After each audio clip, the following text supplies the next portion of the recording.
Hi, Dennis here with RT Scheduler.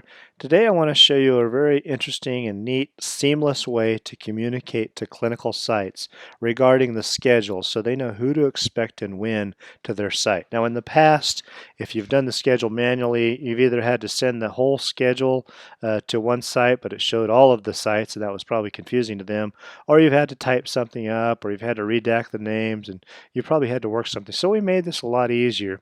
So in order to communicate to a specific site, the students and the times, the locations, excuse me, the time and the times and dates that they'll come, then what you need to do is you need to access the make or edit schedule.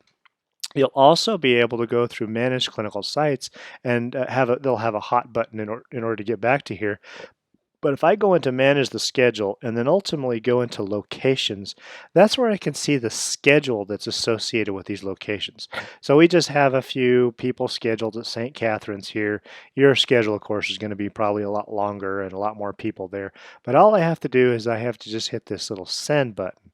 Now the system knows who the contact person is at St. Catharines, but you could technically go up here and modify that email address to send the schedule wherever you want to. You can also send a copy somewhere else or back to yourself, whatever you like, and then it'll send a copy of the schedule. You probably don't want to include past shifts, but you can kind of control that date. I'm going to cancel here for a moment to show you something. In terms of what you send and what's displayed here, you can control what you send by managing these little sliders here.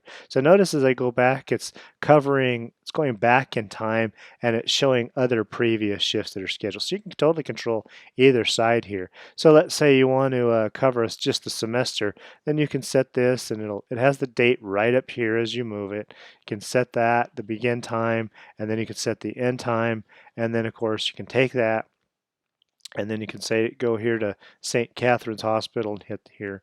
And then of course you just hit send and it'll send that information by email to that contact at that clinical site.